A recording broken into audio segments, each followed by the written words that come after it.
Hello everyone, I am Rehana. Today I will start revision session. In this session, we will cover all subject of Bihar APO. Bihar APO से related जितने भी subject हैं, चाहे वो law paper हो या GS paper हो, उन सबका हम लोग आज से रिवीजन करेंगे। तो चलिए क्लास को शुरू करते हैं और आज हम लोग शुरुआत करेंगे सीपीसी से। So let's start the class. और क्लास को शुरू करने से पहले आप लोग से रिक्वेस्ट है कि वीडियो को आप लोग या क्लास को पूरा कंप्लीट देखिएगा। अगर आपको मेरा वीडियो अच्छा लगता है तो प्लीज़ ज़्यादा से ज़्यादा लाइक एंड शेयर कीजिएगा। और अगर अभी तक आपने मेरे channel law and GK academy को सब्सक्राइब नहीं किया है तो प्लीज़ सब्सक्राइब कर लीजिए। चलिए देखते हैं आज सीपीसी का फर्स्ट क्वेश्चन। सीपीसी में मैंने सभी तरह के ये देखिए क्वेश्चन लिया है।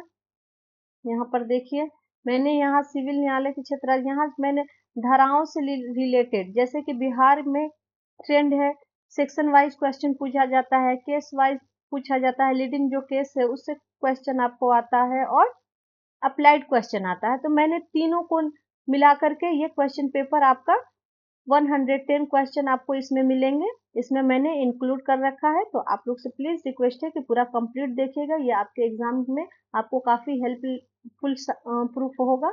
देखिए मैंने सारे इन सबको एमसीक्यू इस तरीके से बनाए हैं, यहाँ सारी धाराएं दिया वाइज दिया है, फिर नीचे आपको लास्ट जो जाएंगे इसमें सारे अप्लाइड क्वेश्चन आपको देखने को मिलेंगे।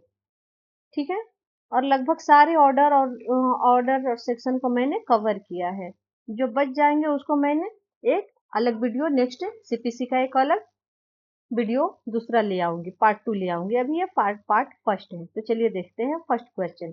फर्स्ट क्वेश्चन है आपका, सिविल न्यायालयों के क्षेत्राधिकार का मूल प्रावधान किस धारा में दिया गया है?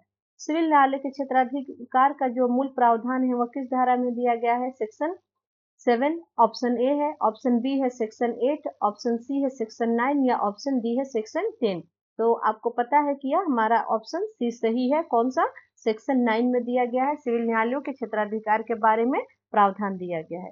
नेक्स्ट क्वेश्चन है आपका, सिविल प्रकृति के सभी वाद सिविल न्यायालयों में विचारणीय होंगे जब तक कि उनका अधिकार स्पष्ट रूप से वर्जित न हो। यह सिद्धांत किस मामले में प्रतिपादित हुआ था?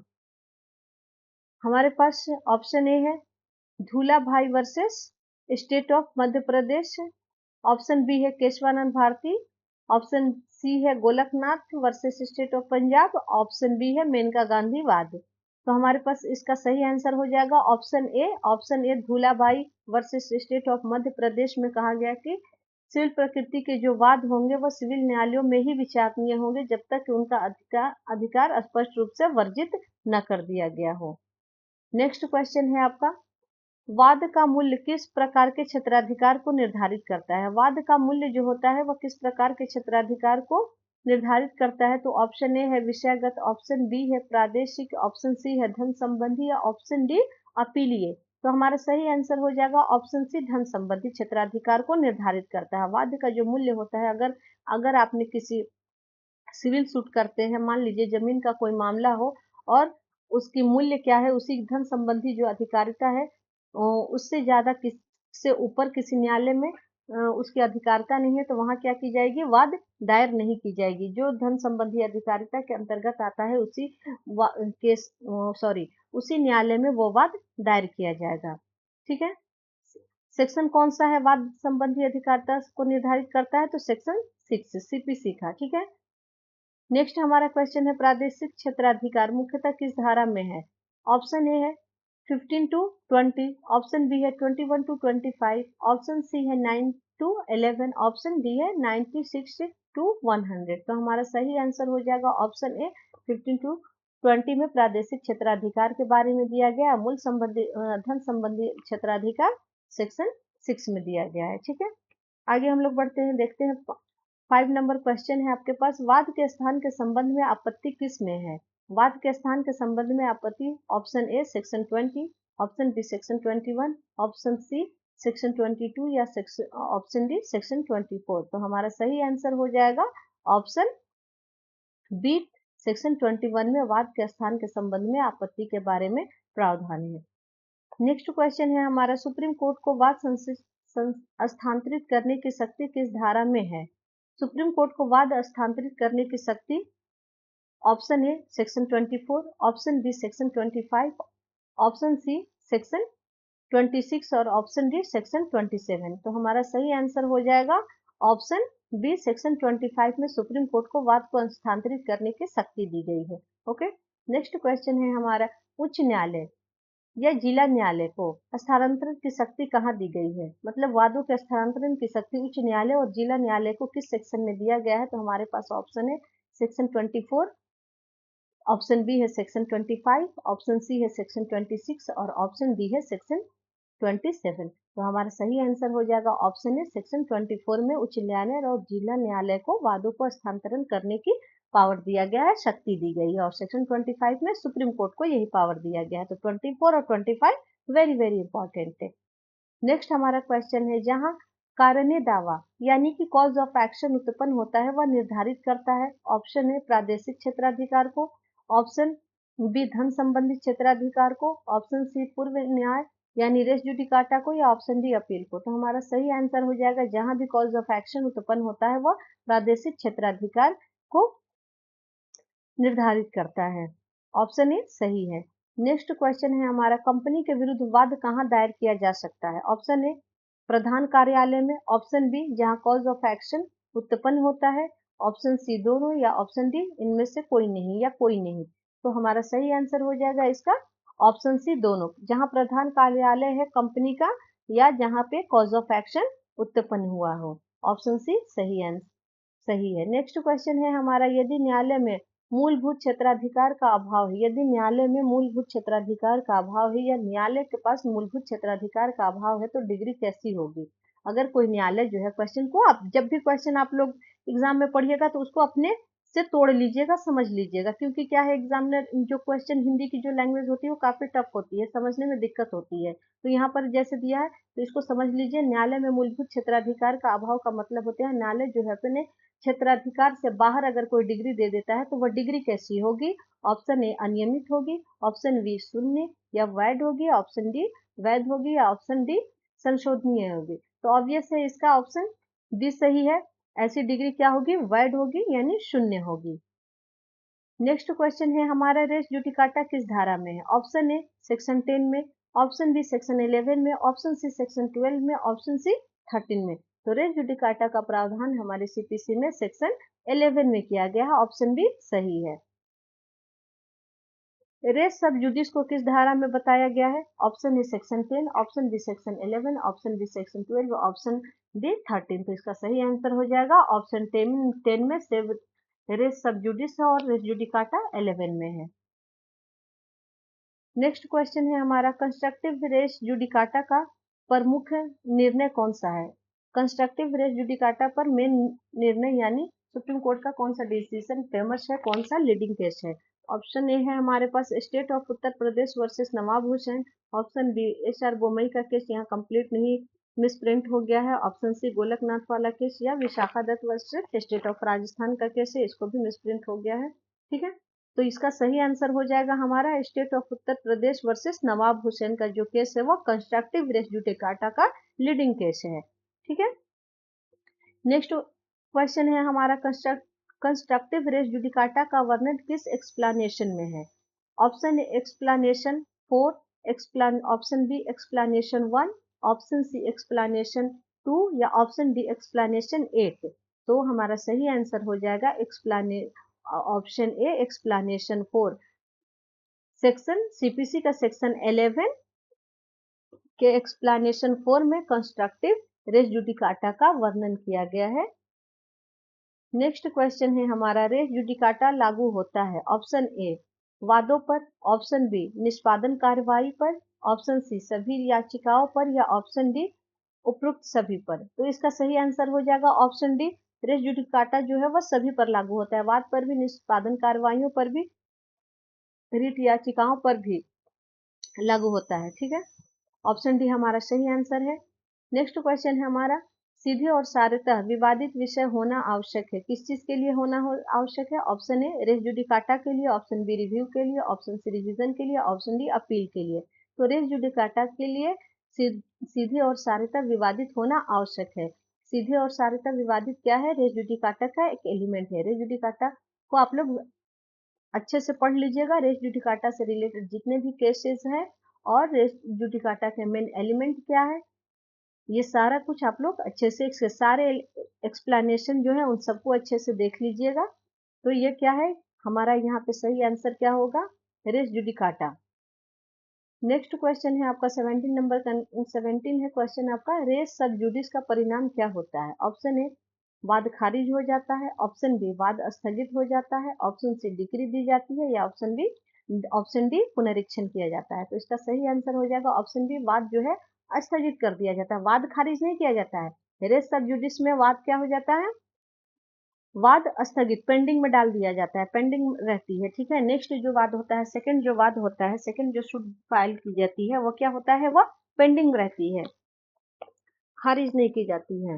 नेक्स्ट क्वेश्चन है हमारा पूर्व वाद यानी फॉर्मल सूट का क्या अर्थ होता है? ऑप्शन ए पहले से दायर वाद, ऑप्शन बी पहले निर्णीत वाद, ऑप्शन सी लंबित वाद, या ऑप्शन डी अपील। तो पूर्व वाद का अर्थ होता है ऑप्शन बी हमारा सही है, पहले से निर्णीत वाद। इसका मतलब क्या है? इसका मतलब है कि मान लीजिए ए ने पहले एक वाद दायर किया और बी ने बाद में उसी सब्जेक्ट पर, उसी मैटर पर फिर से दूसरा या उसी हक के लिए दूसरा वाद दायर किया गया। तो अब बताइए कि दोनों में से पहला वाद कौन किसका दायर किया जाएगा? ए ने पहले दायर किया, बी ने बाद में दायर किया। तो जिसमें चाहिए ए वाले को पहले डिसीजन दे दे, जिस या बी वाले का, बी वाले ने मान लीजिए बाद में दायर किया और बी वाले में डिसीजन पहले आ गया, तो पूर्व वाद क्या कहलाएगा? बी का वाद जो हो जाएगा पूर्व वाद कहलाया जाएगा, फॉर्मल सूट कहा जाएगा। ना कि जो पहले दायर किया गया है वो फॉर्मल सूट नहीं कहलाएगी। जिस पर डिसीजन पहले आता है वह सूट क्या होती है? फॉर्मल सूट होती है। क्लियर है? चलिए आगे बढ़ते हैं। नेक्स्ट हमारा है क्वेश्चन है, सीमित क्षेत्राधिकार वाले न्यायालय के निर्णय को रेस जुडिकाटा मानने का प्रावधान। Option A explanation 8, option B explanation 4, option C explanation 2, option D explanation 1। तो हमारा सही आंसर हो जाएगा ऑप्शन ए एक्सप्लेनेशन 8 में, सेक्शन 11 के एक्सप्लेनेशन 8 में सीमित क्षेत्राधिकार वाले न्यायालय के निर्णय पर क्या लगेगा? रेस जुडिकाटा मानने का प्रावधान किया गया है। नेक्स्ट क्वेश्चन है हमारे, जुडिकाटा का उद्देश्य क्या है? ऑप्शन ए मुकदमेबाजी को समाप्त करना, ऑप्शन बी न्यायिक समय बचाना, ऑप्शन सी विरोधाभासी निर्णय रोकना, या ऑप्शन डी सभी। तो इसका सही आंसर हो जाएगा ऑप्शन डी, यानी कि सही सभी हो जाएगा। रेस जुडिकाटा का मेन ऑब्जेक्ट क्या है? मुकदमेबाजी को समाप्त करना, न्याय का जो न्यायालय का जो समय है उसको बचाना, और दो विरोधाभासी निर्णय। ठीक है, एक ही सब्जेक्ट पर, एक ही मैटर पर दो अलग अलग निर्णय आने से क्या करना? रोक लगाना। ठीक है, विरोधाभासी निर्णय पर रोक लगाना। ओके, नेक्स्ट क्वेश्चन है हमारा, पक्षकारों से संबंधित प्रावधान किस आदेश में है? Option A order 1, option B order 2, option C order 3, या ऑप्शन डी ऑर्डर 4। तो इसका सही आंसर हो जाएगा ऑप्शन ए ऑर्डर 1 में क्या है? पक्षकारों से संबंधित प्रावधान के बारे में दिया गया है। नेक्स्ट क्वेश्चन है आपका, प्रतिनिधिवाद रिप्रेजेंटेटिव सूट किस में दिया गया है? Option A order 1 rule 8, option B order 2 rule 2, option C order 7 rule 11, या ऑप्शन डी ऑर्डर 9 रूल 13। तो हमारा सही आंसर हो जाएगा ऑप्शन ए ऑर्डर 1 रूल 8 में रिप्रेजेंटेटिव सूट के बारे में बताया गया है। नेक्स्ट क्वेश्चन है, आवश्यक पक्षकार वह होता है, यानी कि आवश्यक पक्षकार जो होता है वह कौन होता है? ऑप्शन ए जिसके बिना डिग्री नहीं हो सकती, ऑप्शन बी गवाह को कहा जाता है, या ऑप्शन सी अधिवक्ता होता है, या फिर ऑप्शन डी न्यायाधीश होता है। तो हमारा ऑप्शन ए सही है, जिसके बिना डिग्री नहीं हो सकती वह क्या होता है? आवश्यक पक्षकार होता है। नेक्स्ट क्वेश्चन है हमारा, उचित पक्षकार। उचित पक्षकार कौन होता है? तो ऑप्शन ए जिसके बिना डिग्री असंभव है, ऑप्शन बी जिसकी उपस्थिति वाद के पूर्ण विस्तारण में सहायक है, ऑप्शन सी गवाह होता है, या ऑप्शन डी वादी होता है। तो हमारा सही आंसर हो जाएगा ऑप्शन बी जिसकी उपस्थिति में विवाद के पूर्ण निस्तारण में सहायक होती है। जिसकी उपस्थिति जो है विवाद के निस्तारण के लिए, या विवाद जो है सूट को फाइनली डिसीजन देने में जो सहायक होता है उसे उचित पक्षकार कहा जाता है। नेक्स्ट क्वेश्चन है हमारा, पक्षकार जोड़ने या हटाने की शक्ति कहाँ दिया गया है? ऑप्शन ए ऑर्डर 1 रूल 10 में, ऑप्शन बी ऑर्डर 2 रूल 2 में, ऑप्शन सी ऑर्डर 7 रूल 11 में, ऑप्शन डी ऑर्डर 9 रूल 7 में। तो हमारा सही आंसर हो जाएगा ऑप्शन ए ऑर्डर 1 रूल 10 में। नेक्स्ट क्वेश्चन है हमारा, प्लीडिंग में क्या शामिल है? Option A plaint, option B written statement, option C दोनों, ऑप्शन डी साक्ष्य। तो हमारा सही आंसर हो जाएगा ऑप्शन सी। प्लीडिंग में क्या शामिल है? प्लेंट और स्टेटमेंट दोनों को शामिल किया गया है। नेक्स्ट क्वेश्चन है, प्लीडिंग किस आदेश में है? ऑर्डर, ऑप्शन ए ऑर्डर 6 में बारे में डिफाइन किया गया, बताया गया है प्लीडिंग का, या ऑप्शन बी ऑर्डर 7 में, ऑप्शन सी ऑर्डर 8 में, या ऑप्शन डी ऑर्डर 9 में। तो प्लीडिंग के संबंध में प्रावधान कहाँ किया दिया गया है? ऑर्डर 6 में दिया गया। और प्लीडिंग में क्या शामिल होते हैं? प्लेंट और लिखित कथन दोनों दिया आता है, दोनों इंक्लूड है। नेक्स्ट क्वेश्चन है हमारा, वाद पत्र किस आदेश में है? ऑप्शन ए है ऑर्डर 8, ऑप्शन बी है ऑर्डर 8, ऑप्शन ए है आपका ऑर्डर 7, और ऑप्शन बी है आपका ऑर्डर 8, ऑप्शन सी है आपका ऑर्डर 9, और ऑप्शन डी है ऑर्डर 10। तो वाद पत्र किस आदेश में दिया गया है? तो हमारा सही आंसर हो जाएगा ऑप्शन ए ऑर्डर 7 में वाद पत्र के संबंध में प्रावधान है। नेक्स्ट है हमारा लिखित कथन, रिटन स्टेटमेंट के संबंध में किस ऑर्डर में प्रावधान किया गया है? Option A order 8, option B order 7, option C order 9, option D order 10। तो लिखित कथन किस में दिया गया? हमारा सही आंसर हो जाएगा ऑप्शन ए ऑर्डर 8 में लिखित कथन के संबंध में प्रावधान है। यानी कि ऑर्डर 6 में क्या है?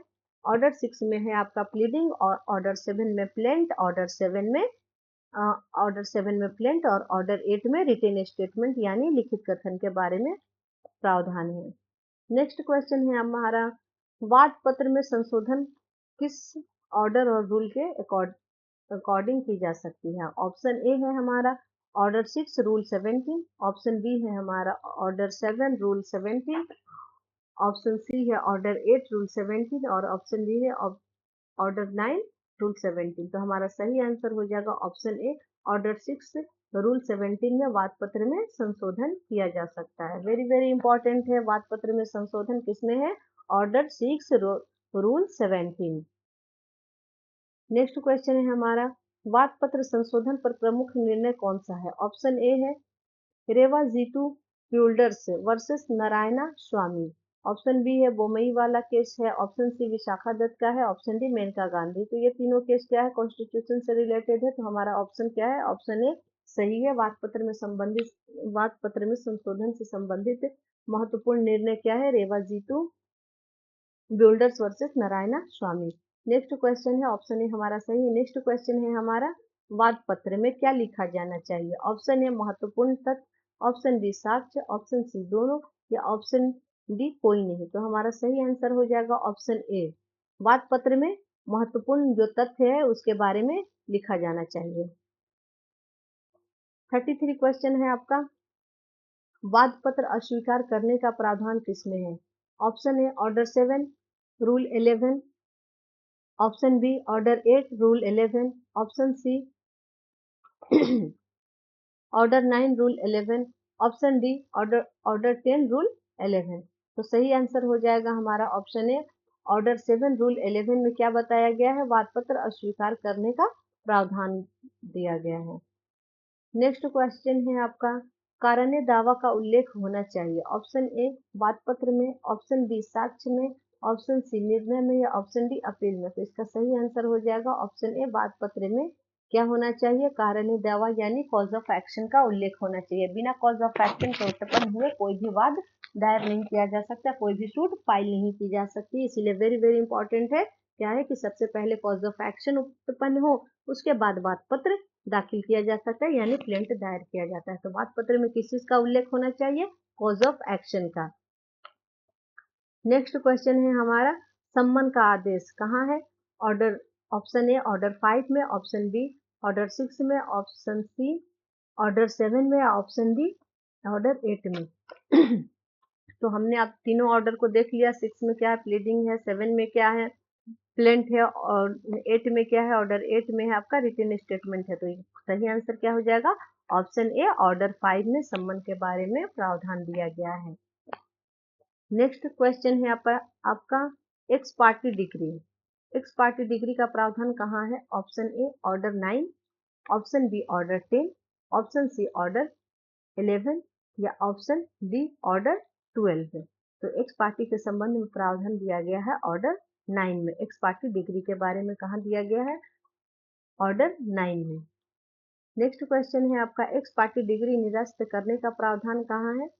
तो इसका सही आंसर हो जाएगा ऑप्शन ए ऑर्डर 9 रूल 13 में। ठीक है, x parte degree order 9 rule 13 में दिया गया है। नेक्स्ट क्वेश्चन है आपका, सब्स्टिट्यूटेड सर्विस का प्रावधान कहाँ दिया गया है? ऑप्शन ए ऑर्डर 5 रूल 20 में, ऑप्शन बी ऑर्डर 6 रूल 20 में, ऑप्शन सी ऑर्डर 7 रूल 20 में, ऑप्शन डी ऑर्डर 8 रूल 20 में। तो इसका सही आंसर हो जाएगा ऑप्शन ए ऑर्डर 5 रूल 20 में सब्स्टिट्यूटेड सर्विस के बारे में प्रावधान किया गया है। नेक्स्ट क्वेश्चन है आपका, धारा 151 पर प्रमुख निर्णय कौन सा है?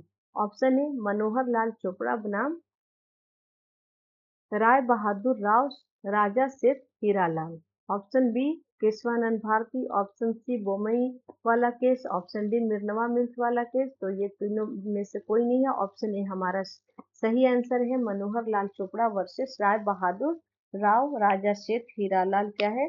115 पर महत्वपूर्ण निर्णय है। 115 क्या है? 115 सॉरी 151 में क्या दिया गया है? सेक्शन 151 में, सीपीसी के सेक्शन 151 में सिविल न्यायालय की अंतर्निहित शक्तियां यानी इनहेरिटेंट पावर के बारे में बताया गया है, और उससे रिलेटेड केस मनोहर लाल चोपड़ा वाला केस है। ये दो चीजें यहाँ याद रखिएगा।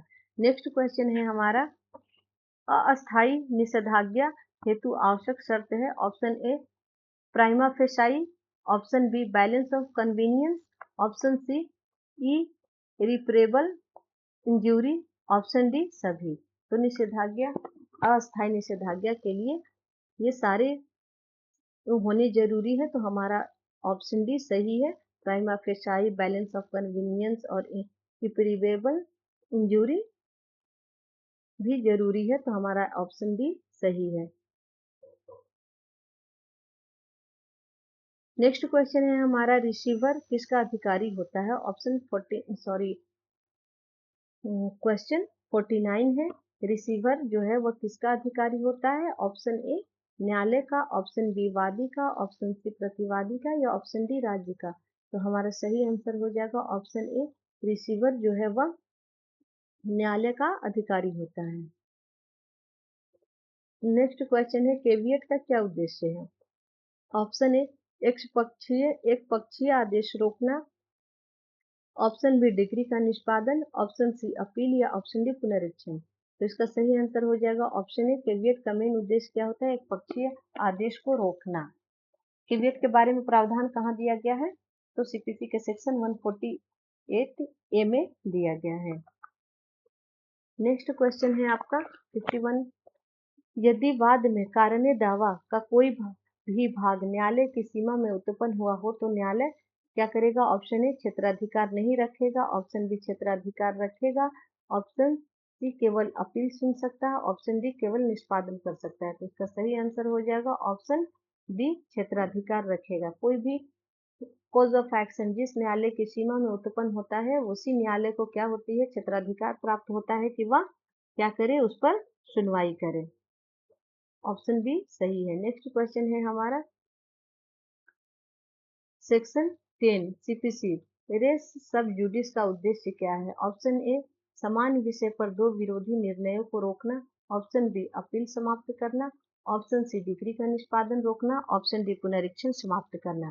तो इसका सही आंसर हो जाएगा ऑप्शन ए समान विषय पर दो विरोधी निर्णयों को रोकना, जिसका रेस सब जुडिस का उद्देश्य है। तो इस तरीके से आप देख सकते हैं, क्वेश्चन का आप लेवल चेक कर सकते हैं कि किस टाइप के मैंने सारे क्वेश्चन इंक्लूड किए हैं जो आपके एग्जाम के, बिहार एपीयू एग्जाम के पॉइंट ऑफ व्यू से वेरी वेरी इंपॉर्टेंट है। चलिए अब देखते हैं नेक्स्ट क्वेश्चन, रेस जुडिकाटा का सिद्धांत किस लोक नीति पर आधारित है? Option A interest Republic eight sit finis litium, option B audi alteram partem, option C nemo judex. Option C actus curiae. तो इसका सही आंसर हो जाएगा option A interest Republic eight sit finish litium. ये जो है इसी सिद्धांत पर रेस जुडिकाटा का सिद्धांत, इसी लोक नीति पर रेस जुडिकाटा का सिद्धांत बेस्ड है। इसको याद कर लीजिएगा। ये मैगजीन जो है interest Republic eight sit finish lithium, इसको याद कर लीजिएगा। ये क्वेश्चन आपको एग्जाम में आने के इसके चांसेस हैं। नेक्स्ट क्वेश्चन है हमारा, निम्न में से कौन सा रेस जुडिकाटा का आवश्यक तत्व नहीं है? ऑप्शन ए समान पक्षकार, ऑप्शन बी सक्षम न्यायालय, ऑप्शन सी समान विषय, ऑप्शन डी समान अधिवक्ता। तो क्या है ऑप्शन ए समान पक्षकार, समान सक्षम न्यायालय और समान विषय, ये तो आवश्यक तत्व होने चाहिए। और ऑप्शन डी जो समान अधिवक्ता, जो क्या है, यह आवश्यक तत्व नहीं है। तो हमारा सही आंसर हो जाएगा ऑप्शन डी समान अधिवक्ता। नेक्स्ट क्वेश्चन है हमारा, और हाँ यहाँ पे क्वेश्चन को आप ध्यान से पढ़िएगा। क्या पूछ रहा है? रेस जुडिकाटा का आवश्यक तत्व नहीं है और है। इस पे क्या होता है, बहुत सारे बच्चे जो है गलत आंसर टिक करके आ जाते हैं। ठीक है, तो इसको ध्यान से क्वेश्चन को पढ़िएगा। जो नहीं हो और जो नो और यस का आंसर हो, वहां क्या करिएगा, आप एक मार्क कर लीजिएगा ताकि आपको गलती ना हो ऑप्शन चूज करने में। नेक्स्ट क्वेश्चन है आपका, कंस्ट्रक्टिव रेस जुडिकाटा का उद्देश्य क्या है? ऑप्शन ए बार बार मुकदमे रोकना, ऑप्शन बी अपील बढ़ाना, ऑप्शन सी पुनरीक्षण बढ़ाना, ऑप्शन डी डिग्री निष्पादन को रोकना। तो कंस्ट्रक्टिव रेस जुडिकाटा का उद्देश्य होता है बार बार मुकदमे को रोकना। और कहाँ बताया गया है? सीपीसी के सेक्शन 11 के एक्सप्लेनेशन 4 में कंस्ट्रक्टिव रेस जुडिकाटा के बारे में प्रावधान है। नेक्स्ट है आपका ऑर्डर 2 रूल 2। सीपीसी का उद्देश्य क्या है? Option A cause of action का विभाजन करना, ऑप्शन बी अपील का रोकना, ऑप्शन सी पुनरीक्षण रोकना, ऑप्शन डी साक्ष्य रोकना। तो इसका सही आंसर हो जाएगा option A cause of action का विभाजन करना। नेक्स्ट क्वेश्चन है आपका, ऑर्डर 2 रूल 2 का उल्लंघन होने पर ऑप्शन ए वाद का वाद जो है वादित हो सकता है, ऑप्शन बी डिग्री स्वतः शून्य होगी, ऑप्शन सी न्यायालय समाप्त हो जाएगा, ऑप्शन डी अपील नहीं होगी। तो इसका सही आंसर हो जाएगा ऑप्शन ए वाद का जो वाद होता है वह छूट जो होगा वह बाधित होगा। नेक्स्ट क्वेश्चन है हमारा, वादी ने एक ही कॉज ऑफ एक्शन से उत्पन्न दावा छोड़ दिया, बाद में नया वाद दायर किया, लागू होगा? Option A res judicata, option B order 2 rule 2, option C caveat, option D review. तो इसका सही आंसर हो जाएगा option B order 2 rule 2। Order 2 rule 2 क्या है? अतिरिक्त वाद दायर नहीं किए जाएंगे, यानी कि एक कॉज ऑफ एक्शन से आपको कई रिलीफ मिलता है और उसमें से आप एक ही रिलीफ का दावा करते हैं। मान लीजिए एक कॉज ऑफ एक्शन में आपको 4 रिलीफ मिले और आपने सिर्फ 2 को क्या किया, दावा किया और 2 रिलीफ को छोड़ दिया, तो बाद में उस रिलीफ के लिए एक नया वाद दायर नहीं कर सकते। उस पर उसको कौन रोकता है कि रेस जुडिकाटा नहीं लगेगा। ध्यान दीजिएगा, ये रिलीफ की बात कर रहा है। दावा, अगर आपने दावा छोड़ दिया तो क्या लागू होगा? ऑर्डर 2 रूल 2, न कि रेस जुडिकाटा। ध्यान से इस क्वेश्चन को देखिएगा। नेक्स्ट क्वेश्चन है हमारा, वाद पत्र में तथ्य न होकर केवल निष्कर्ष लिखे गए हो तो क्या होगा? ऑप्शन ए दोषपूर्ण प्लीडिंग होगी, ऑप्शन बी सही प्लीडिंग होगी, ऑप्शन सी डिग्री होगी या ऑप्शन डी रिव्यू होगा। तो इसका सही आंसर हो जाएगा ऑप्शन ए दोषपूर्ण प्लीडिंग होगी। जब वाद पत्र में तथ्य न होकर केवल निष्कर्ष लिखे गए हो तो ऐसी प्लीडिंग क्या होगी? दोषपूर्ण प्लीडिंग होती है। नेक्स्ट क्वेश्चन है हमारा, प्लीडिंग का मुख्य उद्देश्य क्या है? ऑप्शन ए विवाद के वास्तविक प्रश्न स्पष्ट करना, ऑप्शन बी साक्ष्य प्रस्तुत करना, ऑप्शन सी अपील दायर करना, ऑप्शन डी निष्पादन करना। तो इसका सही आंसर हो जाएगा ऑप्शन ए विवाद के वास्तविक प्रश्न स्पष्ट करना प्लीडिंग का मुख्य उद्देश्य होता है। नेक्स्ट क्वेश्चन है आपका, वाद पत्र संशोधन सामान्यतः कब स्वीकृत किया जाता है? वाद पत्र में संशोधन कब स्वीकृत किया जाता है? ऑप्शन ए जब वास्तविक विवाद का निर्णय आवश्यक हो, ऑप्शन बी हमेशा, ऑप्शन सी कभी नहीं, ऑप्शन डी केवल अपील में। तो यहाँ सही आंसर हो जाएगा हमारा ऑप्शन ए, जब वास्तविक विवाद का निर्णय आवश्यक हो तो क्या किया जा सकता है? वाद पत्र में संशोधन स्वीकृत किया जा सकते हैं। नेक्स्ट क्वेश्चन है आपका, वाद पत्र संशोधन पर प्रमुख निर्णय कौन सा है? ये क्वेश्चन शायद रिपीट हो चुका है, पहले इसको देख चुके हैं। चलिए आगे देखते हैं। 63 ऑर्डर 7 रूल 11 में न्यायालय किस दस्तावेज को देखता है? ऑप्शन ए केवल प्लेंट को, ऑप्शन बी रिटेन स्टेटमेंट को, ऑप्शन सी साक्ष्य को, या ऑप्शन डी अपील को। तो इसका सही आंसर हो जाएगा ऑप्शन ए केवल प्लेंट को। ऑर्डर 7 रूल 11 में क्या है, न्यायालय प्लेंट को देखता है, उसका निरीक्षण करता है। नेक्स्ट क्वेश्चन है आपका, कॉज ऑफ एक्शन का अभाव होने पर ऑप्शन ए प्लेंट रिजेक्ट हो सकता है, ऑप्शन बी डिग्री होगी, ऑप्शन बी रिव्यू होगा, या उसका रिवीजन होगा, ऑप्शन डी। तो इसका सही आंसर है ऑप्शन ए प्लेंट जो है वो क्या होगा, रिजेक्ट हो जाएगा। अगर प्लेंट में आपने सूट फाइल किया और प्लेंट में कॉज ऑफ एक्शन ही नहीं लिखा तो क्या होगा, प्लेंट रिजेक्ट ही तो होगा, डिग्री थोड़ी होगी। नेक्स्ट क्वेश्चन है आपका, रिटेन स्टेटमेंट में नया तथ्य प्रस्तुत कर प्रतिवाद करना कहलाता है। Option A plea in defence, option B caveat, option C review, option D execution. तो इसका सही आंसर हो जाएगा option A plea in defence. Next question है आपका, सेट ऑफ का उद्देश्य क्या है। ऑप्शन ए पारस्परिक दावों का समायोजन, option B appeal, option C पुनरीक्षण, ऑप्शन डी समीक्षा। तो इसका सही आंसर हो जाएगा ऑप्शन ए, सेट ऑफ का उद्देश्य होता है पारस्परिक दावों का समायोजन करना। सेट ऑफ का मतलब क्या होता है, मुजरई का दावा, मुजरई का दावा यानी सेट ऑफ। इसमें वादी जो है प्रतिवादी के विरुद्ध अगर कोई दावा रहता है तो वो क्या करता है, उसके विरुद्ध मुजरई का दावा कर सकता है। यह किस ऑर्डर और रूल में दिया गया है मुजरई का दावा, इसको आप लोग कमेंट करके बताइएगा। नेक्स्ट क्वेश्चन है आपका, काउंटर क्लेम का लाभ है क्या है। ऑप्शन ए अलग वाद की आवश्यकता नहीं, ऑप्शन बी अपील समाप्त हो जाता है, ऑप्शन सी डिग्री समाप्त, ऑप्शन डी क्षेत्राधिकार समाप्त। तो काउंटर क्लेम में क्या होता है, अलग वाद की आवश्यकता नहीं होती है। अगर जो पहले आपने वाद दायर कर रखा है उसी में आप एक अलग से उसी में आप काउंटर क्लेम कर सकते हैं। और काउंटर क्लेम और सेट ऑफ ये दोनों किस ऑर्डर और किस रूल में दिए गए हैं, इसको आप लोग प्लीज कमेंट करिएगा। नेक्स्ट क्वेश्चन है आपका, एक्स पार्टी डिग्री रद्द करने हेतु प्रतिवादी को क्या सिद्ध करना होगा। ऑप्शन ए पर्याप्त कारण, ऑप्शन बी नया cause of action, option C नया न्यायालय, ऑप्शन बी नया वकील। तो इसका सही आंसर है एक्स पार्टी डिग्री रद्द करने हेतु प्रतिवादी को पर्याप्त कारण को सिद्ध करना होता है कि पर्याप्त कारण की वजह से प्रतिवादी जो है वह जिस दिन न्यायालय सुनवाई कर रहा था उस दिन प्रेजेंट नहीं हो सका था, जिसके अगेंस्ट कोर्ट ने क्या किया था, उसके विरुद्ध एक्स पार्टी डिग्री पारित कर दी थी। तो उसके लिए पर्याप्त कारण प्रतिवादी को दिखाना जरूरी है। नेक्स्ट क्वेश्चन है आपका, जजमेंट ऑफ एडमिशन का आधार क्या है। ऑप्शन ए स्पष्ट स्वीकृति, ऑप्शन बी अनुमान, ऑप्शन सी संदेह, या ऑप्शन डी समीक्षा। तो इसका सही आंसर हो जाएगा ऑप्शन ए स्पष्ट स्वीकृति। नेक्स्ट क्वेश्चन है आपका, बर्डन ऑफ प्रूफ सामान्यतः किस पर होता है। ऑप्शन ए जो तथ्य का दावा करे, ऑप्शन बी न्यायालय पर, ऑप्शन सी गवाह पर, या ऑप्शन डी विपक्षी पर। तो इसका सही आंसर हो जाएगा ऑप्शन ए जो तथ्य का दावा करता है बर्डन ऑफ प्रूफ सामान्यतः उसी के ऊपर होती है।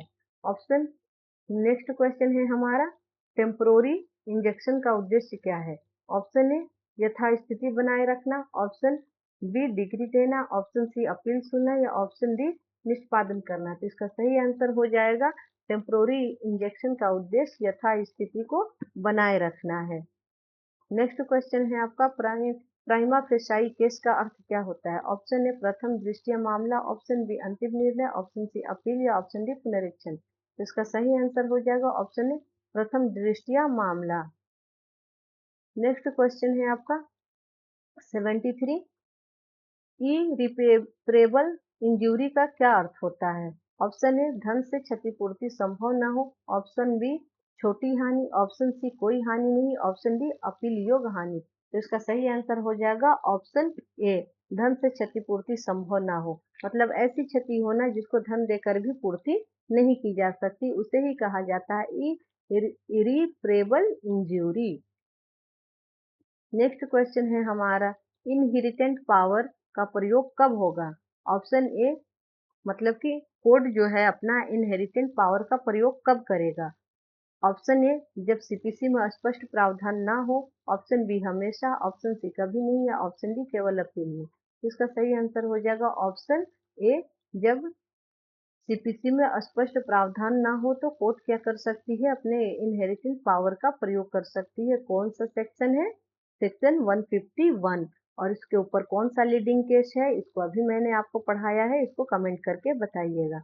नेक्स्ट क्वेश्चन है आपका, कंसेंट डिग्री किस पर आधारित है? ऑप्शन ए समझौता पर, ऑप्शन बी साक्ष्य पर, ऑप्शन सी समीक्षा पर, ऑप्शन डी पुनरीक्षण पर। तो इसका सही आंसर हो जाएगा ऑप्शन ए, कंसेंट डिग्री मतलब समझौता पर ऐसी डिग्री आधारित होती है।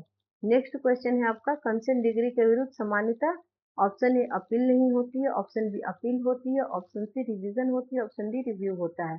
तो कंसेंट डिग्री के विरुद्ध सामान्यतः अपील नहीं होती है, ऑप्शन ए सही है। नेक्स्ट क्वेश्चन है आपका 77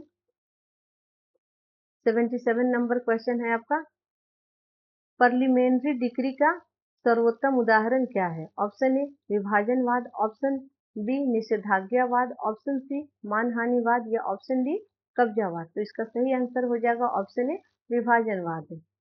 डिग्री कितने टाइप की होती है? 2 टाइप्स की होती है, प्रारंभिक डिग्री और अंतिम डिग्री। ठीक है।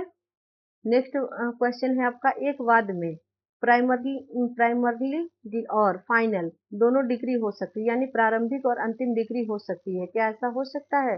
ऑप्शन ए हाँ, ऑप्शन बी नहीं। तो इसका सही आंसर हो जाएगा हाँ, एक ही वाद में प्राइमरी डिग्री और फाइनल फाइनल डिग्री दोनों दी जा सकती है। डिग्री को किस में डिफाइन किया गया है? सीपीसी के सेक्शन 2 में, 2 नेक्स्ट है आपका,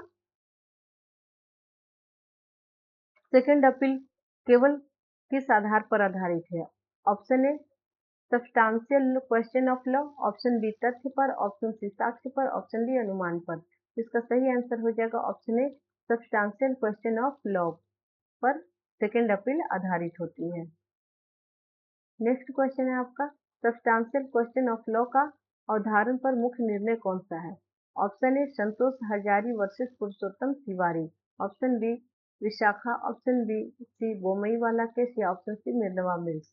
तो ये तीनों नहीं है, आपका सही आंसर है option A Santosh Hazari versus Purushottam Tiwari का जो ये वाद है वह सब्सटेंशियल क्वेश्चन ऑफ लॉ पर महत्वपूर्ण निर्णय है।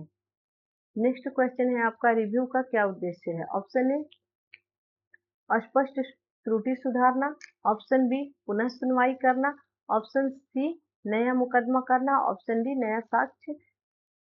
नया साक्ष्य हमेशा। तो रिव्यू का क्या उद्देश्य होता है? ऑप्शन ए स्पष्ट त्रुटि जो है उसको सुधारना होता है।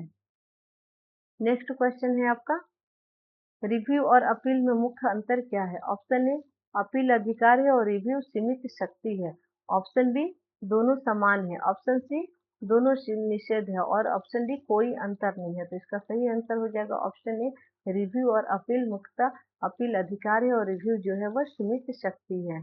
नेक्स्ट क्वेश्चन है आपका, एजुकेशन कोर्ट एक्सक्यूशन कोर्ट है क्या है? एक्सक्यूशन यानी निष्पादन न्यायालय क्या कर सकती है? ऑप्शन ए डिग्री का निष्पादन करना, ऑप्शन बी डिग्री के गुण दोष की पुनः जांच करना, ऑप्शन सी नया वाद सुनना या ऑप्शन डी संविधान में संशोधन करना। तो इसका सही आंसर है एक्सक्यूशन कोर्ट यानी निष्पादन न्यायालय एग्जीक्यूशन कोर्ट का क्या अर्थ होता है? क्या कर सकती है? वह डिग्री को निष्पादित कर सकती है, यानी उसको डिग्री को एग्जीक्यूट कराने का राइट किसको होता है? एग्जीक्यूशन कोर्ट को या एग्जीक्यूटिव कोर्ट को। नेक्स्ट क्वेश्चन है हमारा,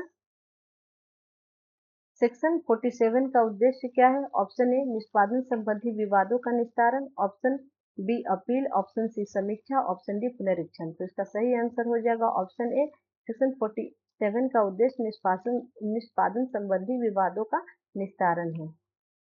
नेक्स्ट नेक्स्ट क्वेश्चन है आपका 85, जजमेंट फॉरेन जजमेंट जो है वो कब निर्णायक नहीं होगा? ऑप्शन ए धारा 13 की शर्तें पूरी ना हो, ऑप्शन बी हमेशा, ऑप्शन सी कभी नहीं या ऑप्शन डी अब केवल अपील में। तो फॉरेन जजमेंट जो है वो कब निर्णायक नहीं होता है? जब वो सेक्शन 13 में जो शर्तें दी गई है उसको पूरा नहीं करता है, फुलफिल नहीं करता है, तो फॉरेन जजमेंट निर्णायक नहीं होगा। फॉरेन जजमेंट कहाँ दिया गया है? सेक्शन 14 में, और उससे संबंधित शर्तें कहाँ दी गई है? 13 में दी गई है। कौन कौन सी शर्तें हैं? सेक्शन 13 को पढ़ लीजिएगा। नेक्स्ट क्वेश्चन है आपका, कॉम्प्रोमाइज डिग्री चुनौती दी जा सकती है यदि समझौता वैध ना हो, ऑप्शन बी हमेशा, ऑप्शन सी कभी नहीं, ऑप्शन डी केवल अपील में। तो कॉम्प्रोमाइज डिग्री यानी समझौता डिग्री जो है वह चुनौती दी जा सकती है ऑप्शन ए, अगर समझौता वैध ना हो, यानी कि जो समझौता है जो जबरदस्ती से करवाया गया हो, तो ऐसी डिग्री को कॉम्प्रोमाइज डिग्री को चुनौती दी जा सकती है कोर्ट में। नेक्स्ट क्वेश्चन है आपका, ऑर्डर 23 रूल 3 संबंधित है, किससे संबंधित है? Option A compromise of suit, option B appeal, option C review, option D revision. तो इसका सही आंसर हो जाएगा option A compromise of suit. Very very important है ये सेक्शन, ये ऑर्डर और रूल। नेक्स्ट क्वेश्चन है आपका, अबेटमेंट का संबंध है, ऑप्शन ए पक्षकार की मृत्यु से, ऑप्शन बी अपील से, ऑप्शन सी समीक्षा से, ऑप्शन डी केवियट से। तो इसका सही आंसर हो जाएगा ऑप्शन ए, अबेटमेंट का जो संबंध है वह पक्षकार की मृत्यु से संबंधित है। नेक्स्ट क्वेश्चन है आपका, सीपीसी का मूल दर्शन क्या है? ऑप्शन ए न्यायपूर्ण, त्वरित और प्रभावी न्याय देना, ऑप्शन बी तकनीकी बाधाएं उत्पन्न करना, ऑप्शन सी अपील बढ़ाना, या ऑप्शन डी मुकदमे लंबित रखना। तो इसका सही आंसर है ऑप्शन ए, न्यायपूर्ण, त्वरित और प्रभावी न्याय देना सीपीसी का मूल दर्शन है। नेक्स्ट क्वेश्चन है आपका, ए ने बी के विरुद्ध वाद दायर किया, वाद लंबित रहते क्या है? बी की मृत्यु हो गई। तो इस टाइप के क्वेश्चन भी आपको बिहार एपीओ में देखने को मिलेंगे। अप्लाइड क्वेश्चन जो है वह बिहार बहुत ज़्यादा क्वेश्चन पूछता है, तो आप लोग प्लीज़ इस टाइप के क्वेश्चन के रिवीजन बार बार करके प्रैक्टिस करके जाइएगा।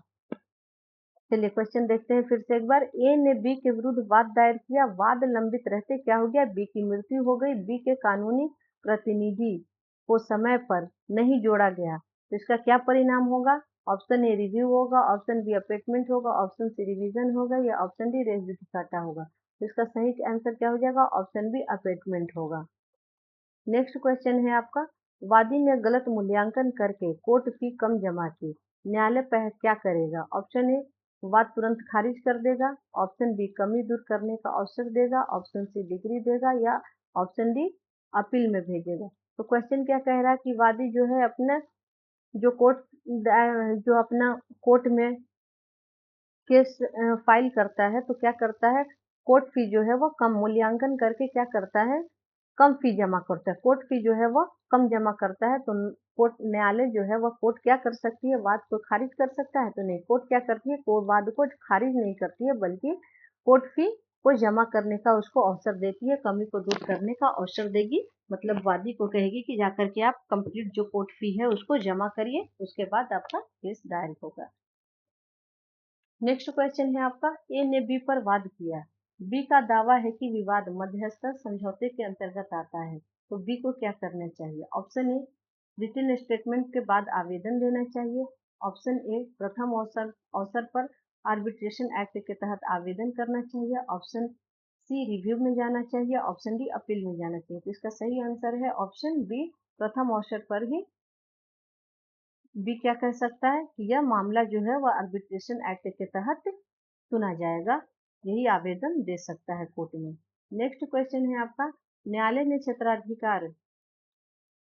ने अधिकार क्षेत्र के अभाव के कारण क्या की प्लेंट वापस की, कौन सा प्रावधान लागू होगा? Option A order 7 rule 10, option B order 7 rule 11, option C order 9 rule 13, या ऑप्शन डी ऑर्डर 23 रूल 1।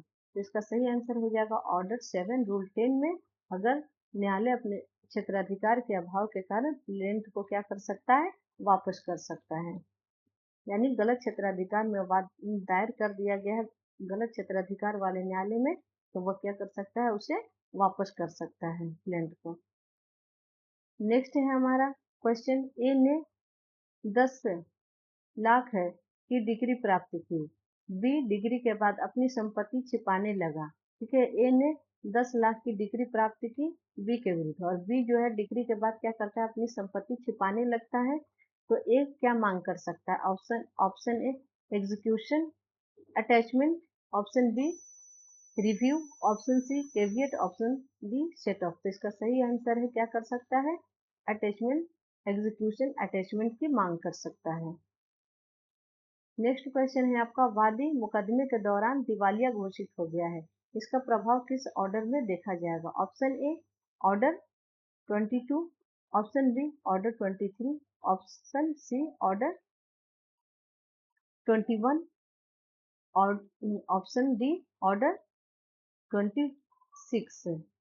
तो इसका सही आंसर हो जाएगा, वादी जो है मुकदमे के दौरान इंसॉल्वेंट घोषित कर दिया जाता है, तो इसका सही आंसर हो जाएगा ऑप्शन ए ऑर्डर 22 में, इसके बारे में प्रावधान है। नेक्स्ट क्वेश्चन है आपका, एक गवाह विदेश में रहता है और भारत नहीं आ सकता, न्यायालय क्या कर सकता है? ऑप्शन ए कमीशन जारी कर सकता है, ऑप्शन बी वाद खारिज कर सकता है, ऑप्शन बी अपील करेगा या ऑप्शन डी रिव्यू करेगा। तो इसका सही आंसर हो जाएगा ऑप्शन ए, न्यायालय कमीशन जारी कर सकता है। नेक्स्ट क्वेश्चन है आपका, प्रतिवादी ने रिटन स्टेटमेंट में किसी तथ्य का विशेष खंडन नहीं किया, परिणाम क्या होगा? तथ्य स्वीकृत माना जाएगा, ऑप्शन बी वाद समाप्त हो जाएगा, ऑप्शन सी डिग्री शून्य होगी या ऑप्शन डी रिव्यू होगा। तो इसका सही आंसर हो जाएगा ऑप्शन ए, तथ्य स्वीकृत माना जाएगा।